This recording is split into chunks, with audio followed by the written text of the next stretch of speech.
Hi, നമസ്കാരം. എല്ലാ റിലേഷനിലും എല്ലാ ഫ്രണ്ട്ഷിപ്പിലും ഒരു അതിർവരമ്പ് വെക്കേണ്ടത് വളരെ അത്യാവശ്യമാണ്. ഒന്നിനുമല്ല, നമ്മുടെ സമാധാനത്തിനും നമ്മുടെ സെൽഫ് ലവിൻ്റെ ഒരു ഭാഗമായിട്ടും.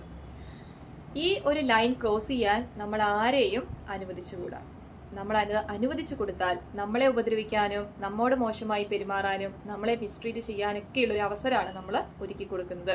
അത് മാത്രമല്ല, ഈ ചെയ്യുന്നവരുടെ നെഗറ്റീവായിട്ടുള്ള പ്രവൃത്തികൾക്ക് ഒരു ലൈസൻസും കൂടെയാണ് അത്. അതുകൊണ്ട് ഒരിക്കലും ഇത് അനുവദിച്ചുകൂടാ.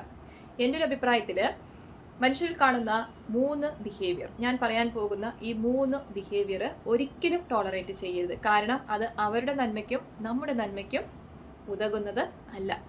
അതിൽ ഒന്നാമത്തേതാണ്, നമ്മളോട് വളരെ കാലം മോശമായിട്ട് പെരുമാറിയിട്ട് നമ്മൾ റിയാക്ട് ചെയ്യുമ്പോൾ നമ്മളെ അഹങ്കാരികളായി ചിത്രീകരിക്കുന്നത്. അതായത് കുറേ കാലം നമ്മളെ മിസ്ട്രീറ്റ് ചെയ്യുന്നു, നമ്മളത് സൈലൻ്റ് ആയിട്ട് സഹിക്കും. അറ്റ് ലാസ്റ്റ് അത് ഒരു എൻഡ് എത്തുമ്പോൾ നമ്മൾ റിയാക്ട് ചെയ്യാനായിട്ട് തുടങ്ങും. ആ സമയത്ത് ഇവർ ഹൈലൈറ്റ് ചെയ്യുന്നത് നമ്മുടെ റിയാക്ഷൻ മാത്രമായിരിക്കും. എന്നിട്ട് അഹങ്കാരികളാണെന്നും മോശക്കാരാണെന്നൊക്കെ നമ്മളെ പറയും.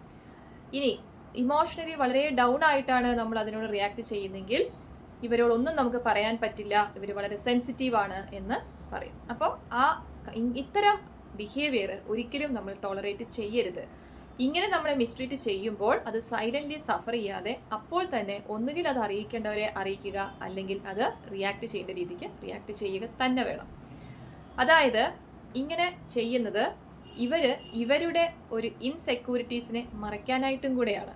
ഇവർക്കുള്ള കുറവുകൾ മറ്റുള്ളവർ അറിയാതിരിക്കാൻ നമ്മളിലെ നെഗറ്റീവ്സിനെ ഹൈലൈറ്റ് ചെയ്യുകയാണ് ഇവർ ചെയ്യുന്നത്. അടുത്ത ഒരു കാര്യമാണ് ഡിസ്റെസ്പെക്റ്റ്.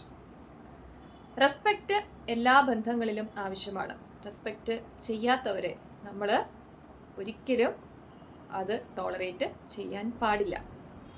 ഡിസ്റെസ്പെക്റ്റ് എന്ന് പറയുന്നത് ആക്സിഡൻ്റൽ ഒന്നുമല്ല, പെട്ടെന്ന് സംഭവിക്കുന്ന ഒന്നൊന്നുമല്ല. അത് റിപ്പീറ്റഡ് ആയിട്ടൊരു ബിഹേവിയറാണ്. അതൊരിക്കലും നമ്മൾ അനുവദിച്ച് കൊടുക്കരുത്. അനുവദിച്ചു കൊടുക്കും തോറും നമ്മളിൽ ഒരു ചിന്തയുണ്ടാകും. നമ്മൾ ചുരുങ്ങി പോകുന്നത് പോലെ തോന്നും, നമ്മളെ കൊണ്ട് ഒന്നിനും കഴിവില്ല എന്ന് തോന്നും. അതുമാത്രമല്ല, അത് അനുവദിച്ചു കൊടുക്കും തോറും നമ്മളൊരു സഫററായിട്ട് തുടരുകയും ചെയ്യും. അതുകൊണ്ട് തന്നെ ഡിസ്റെസ്പെക്റ്റ് ഒരിക്കലും ടോളറേറ്റ് ചെയ്യരുത്. അതുപോലെ തന്നെയാണ് മൂന്നാമത്തൊരു കാര്യമാണ് നമ്മളെ യൂസ് ചെയ്യുന്നവർ.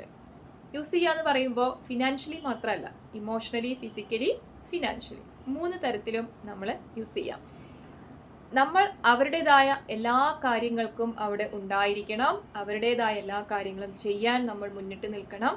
ഇങ്ങനെയൊക്കെ ഉണ്ടാവും. പക്ഷെ നമുക്കൊരു കാര്യം വരുമ്പോൾ ഇവർ ഒരിക്കലും നമ്മുടെ അടുത്ത് ഉണ്ടാവില്ല. മാത്രമല്ല, നമ്മൾ അവരോട് ഒന്ന് ഹെൽപ്പ് ചോദിക്കുകയോ എന്തെങ്കിലും ഒരു സഹായത്തിനായിട്ട് വരുമോ എന്ന് ചോദിച്ചാൽ പോലും എക്സ്ക്യൂസസ് മാത്രമായിരിക്കും ആൻസർ. അപ്പോൾ ഇങ്ങനെ ഉള്ളവരെ ഒരിക്കലും ടോളറേറ്റ് ചെയ്യരുത്. ഈ 3 ബിഹേവിയേഴ്സ് ടോളറേറ്റ് ചെയ്യുന്നിടത്തോളം നമ്മളൊരു സഫറായിട്ട് തുടരും.